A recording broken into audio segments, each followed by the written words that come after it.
You did a law degree and an MBA shortly after, about a year later. Then you worked as a lawyer, a consultant in one of the big consulting firms, and then you went into the public health system. Can you share a little bit about your background and the journey to where you are today? So I have an undergraduate degree in sciences, and like many children of immigrant parents, I was told from a very young age that I needed to be a doctor. And so that was the path that I began to follow. A little bit of a life lesson: just because somebody tells you to be something doesn't mean that that's actually suited to you. So I wasn't that great in the sciences, and I really gravitated more towards the arts, towards political science and sociology. And I learned that around my last year of my undergrad, where I was doing abysmally in my science courses, but doing really well in my electives. So I took the opportunity to switch majors, and I actually did a major in international relations. And rather than going to med school, which is what my parents wanted, I decided to go to law school. But that science element was always with me. And so I was really interested in healthcare and health law.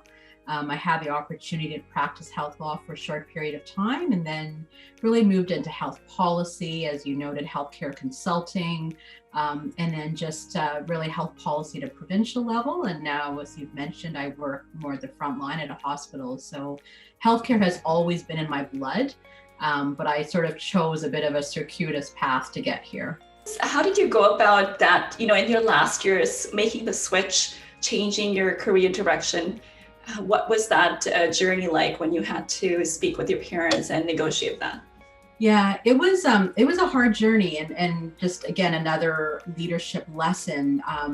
University is about self-discovery and exploration. I find too often people go into university and think, I need to do a 4-year degree and then I need to do grad school, and they have a set path in mind. For university, I started out doing, as I said, an undergrad in sciences. I think I was majoring in human biology, but just, as I said, doing abysmally. And I switched to do a double major. So I actually did a 5th year of undergrad.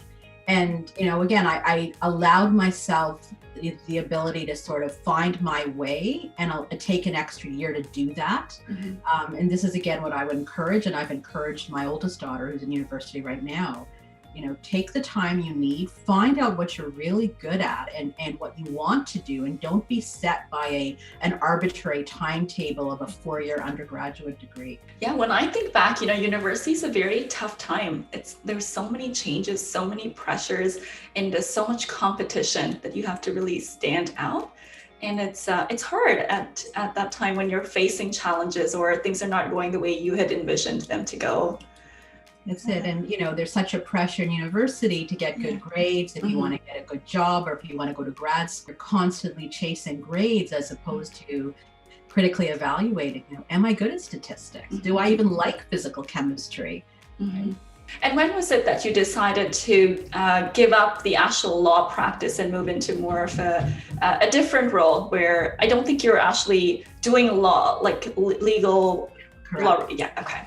So I was practicing law, and the law firm that I was at decided to split up, and a handful of lawyers went to one firm, a handful to another firm.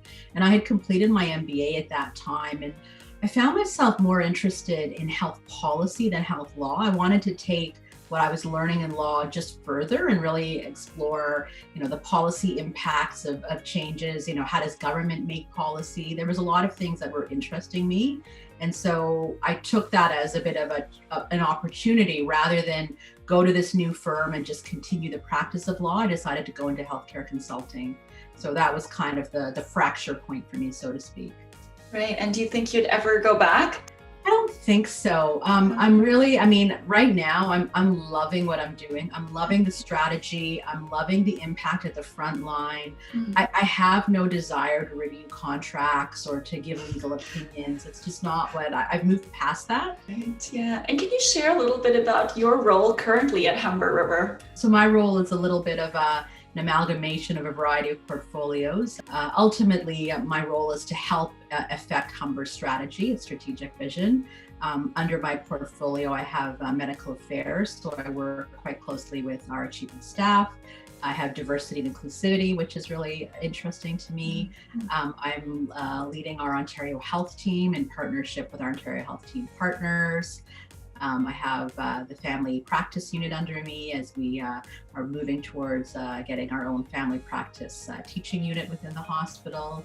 So there's and communications as well. So corporate communications reports into me. Quite immersed in helping develop our strategy for vaccination within the Northwest Toronto region. And what do you enjoy most about your job, Sudha? My CEO is awesome. I really, Barb Collins, little plug for Barb there. I really, really enjoy working with her, and I really enjoy just talking with her. She is so incredibly knowledgeable, knows every single inch of that hospital, and I'm learning a ton. And I just enjoy the realness of it all. So I feel much closer to change, and more than I ever have in my career. I've always kind of worked at the provincial level where you're several steps removed. And so, if I'm helping a physician get booked for their vaccination, it just feels very direct. If I'm working with our OHT around, developing a new pathway on support mental health care, it just feels very direct, way more than I've ever felt before in my career. So I'm really enjoying that. And whenever we take on a new role, there's a learning curve, right? Especially since you haven't been in a hospital before doing this kind of work. So how does it feel for you, where you were previously an expert, you knew everything you were doing at that time, and then now suddenly things are new and you have to learn. How does that feel, and how do you go about that as a leader? Yeah, I hate it. I hate feeling dumb. I really do. I hate going from, as you have astutely noted, a point of knowledge to a point of, like nothing, not knowing really much of anything. And I think it's a combination of not knowing how things are done and then just learning new content. That being said, I'm finding a lot of things are coming back to me. Early in my career at the Ontario Hospital Association, I had the physician portfolio. And so a lot of the issues that I dealt with then are now back with me. And so I'm really pulling on a lot of that knowledge, but it's a bit more as to, how a hospital operates and just silly things like, how do I put my claim in from my dentist? Or these are just the little silly things that, used to know and now you don't. There are some other internal hospital processes that I have to learn. We're a Studer hospital, and with that comes sort of a whole philosophy around culture and how we operate as an organization. And so there are many elements there that I still have to learn. So always learning, but I think that's also part of the challenge of a new role. And that's why we take on new roles, is that when we get to a point in our career where we feel we're not learning anymore, it's important to try something new. Especially now with the pandemic, stress is high, there's more work. How do you build that relationship with your team or with other staff, being new to an organization? So we are going into the office right now, and I think that was actually really important to me. I couldn't imagine taking on a new leadership role where myself and my team were remote. So I'm in the office, my team's in the office, and, we're slowly getting to know each other. I find we build relationships through the work that you do and through the mutual projects that you work on. So that's sort of how I've been building relationships. Mm-hmm. And what will you be taking away from this whole experience leading through COVID? So that I know you've been physically at the vaccination sites, doing at the front line. So what are some of the greatest lessons that you'll be taking away from this experience? Yeah, I've been thinking a lot about it. I think all of us who have gone through this from different vantage points are going to write a book or maybe a chapter in a book. But the few things that I've taken away from this is, number one, the healthcare system can cooperate when it wants to. It can actually act like a system. I have seen things that I have never seen in my entire career, and organizations coming together, moving patients as needed to free up bed capacity in a way that we never could have imagined we could do before. And so the level of cooperation that the system has done through COVID, that's a key takeaway for me. Another key takeaway is that, we're more resilient than we give ourselves credit for. I have seen people just working constantly to try to achieve an outcome during COVID, and just digging down deep and just doing what needs to be done.